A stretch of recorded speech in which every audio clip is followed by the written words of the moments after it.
მოგესალმებით, მეგობრებო, თქვენ უყურებთ ლიკვიდი დოგმას, მე ვარ თამარი, თქვენ უყურებთ უკანა ფონი, ჩემი ბავშვების მოხატულია და ძალიან მომეწონა ეს ადგილი და გადავწყვიტე, რომ აწი ვიდეოები სწორედ ამ ადგილიდან გაგიზიაროთ. რაც შეეხება დღევანდელ დღეს, რაზე მინდა ვისაუბრო, ეს არის ეზოთერიკა და რელიგია. თუ კი თქვენ გაინტერესებთ ეს თემა, დარჩით ჩემთან, თუ არა და შეგიძლიათ გადართოთ. ასევე შეგიძლიათ მომწეროთ კითხვები და მე ვეცდები ჩემებურად აგიხსნათ ის თუ რა აზრის ვარ მე ამათ საკითხთან დაკავშირებით. დღეს რატომ მინდა ვისაუბრო ეზოთერიკასა და რელიგიაზე? ეს არ არის მეცნიერული შეხედულება ჩემი მხრიდან, ეს არის ძალიან ჩვეულებრივი თავისუფალი შეხედულება ჩემი მხრიდან, როგორც ვქვია ჩემს კანალს ლიკვიდი დოგმა ნიშნავს თავისუფალ სწავლებებს. თავისუფალი სწავლებები რას ნიშნავს? თავისუფალი სწავლებები არის რაც გეძლება სამყაროდან და რასაც სწავლობ სამყაროდან თავისუფლად, ანუ შენი აღქმულით ისე ასწავლო სხვებს. თუ კი ეს თქვენ მოგწონთ და რამდენიმე მიმდევარი მყავს, რომელსაც მინდა მადლობა მოუხადო ჩემი გვერდში დგომისთვის, რადგან ვიდეოების ჩაწერა ეს არ არის ადვილი, ეს მოითხოვს ენერგიას და ეს ენერგია, რომელსაც მე ინვესტიციას ვუკეთებ მხოლოდ თქვენთვის და იმისთვის, რომ ჩემი აზრი მოვაწვდინო თქვენ ყურამდე. რადგან ეს არის ერთგვარი კომუნიკაცია და ძალიან ბევრი ადამიანი ამისათვის მადლიერია ჩემი და მეც მინდა მადლობა მოგიხადოთ თქვენი გვერდში დგომისთვის. რაც შეეხება ეზოთერიკას, ეზოთერიკა ეს არ არის რამე მეცნიერება, ეს არის მხოლოდ ადამიანის მიერ დანახული სამყარო, ადამიანის მიერ შეგრძნებული სამყარო, რომელიც შესაძლებელია იყოს ყველა ადამიანის მიერ სხვადასხვანაირად შეგრძნებული. თუმცა აქ არის რამდენიმე ერთგვარი ხასიათის შეგრძნებები, რომლებიც ეთანხმება ერთმანეთს. აქედან გამომდინარე შეგვიძლია ვთქვათ, რომ ჩვენ ეზოთერიკა ეს არის ჩვეულებრივი იმ უხილავი სამყაროს აღქმა, რომელიც ღმერთმა შექმნა. რელიგიასთან განსხვავებით, ის არის არა მეცნიერება, რადგან მას ვერ დაამტკიცებ, ესე ფიზიკურად ვერ დაამტკიცებ, მაგრამ სულიერად ის მტკიცდება.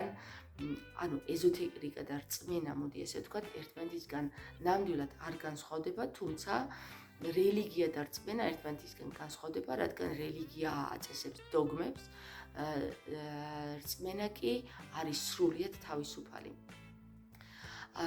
თუმცა რელიგია იყენებს რწმენას და ადამიანებს ეუბნება და ასე ქადაგებს, რომ რწმენა არის იმისათვის საჭირო, რომ შენ შეძლო ჩემი გაგება, ანუ რელიგიური გახდე.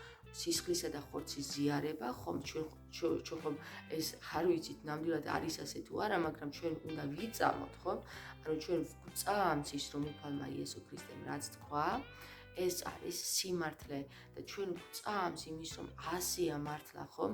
ეს მტკიცებულებით ჯერ არც ერთ მეცნიერს არ დაუდგენია, მე კი არ გამორიცხავ იმას, რომ არ გვწამდეს და არ ვიყოთ რელიგიური, მაგრამ მე ვიძახი იმას, რომ თუ კი რელიგია უარყოფს ეზოთერიკას, მაშინ თავის თავს ეწინააღმდეგება, რადგან თვითონაც იგივე სახის სტრუქტურა არის, ხომ? რწმენიდან გამომდინარე დაწესებული რაღაცა ორგანიზაცია, რომელიც გვეუბნება, რომ ღმერთი არსებობს.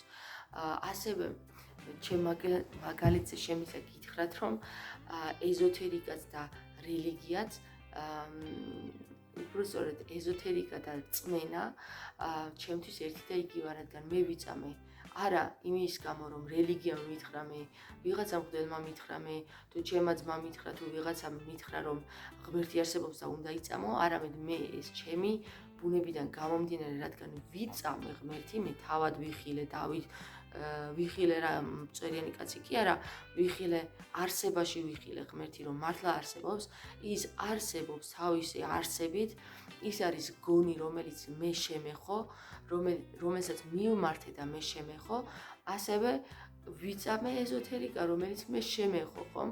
ახლა რომელი გამორიცხო, რომელი ორივე შემეხო, ხომ? ორივე მიბიძგა სიკეთისკენ. ასე რომ მე ვერ ვიტყვი იმას, რომ ან ერთი ან მეორე არის გოროდისგან, ან ერთი და მეორე არის გამორიცხული ჩემ არსში.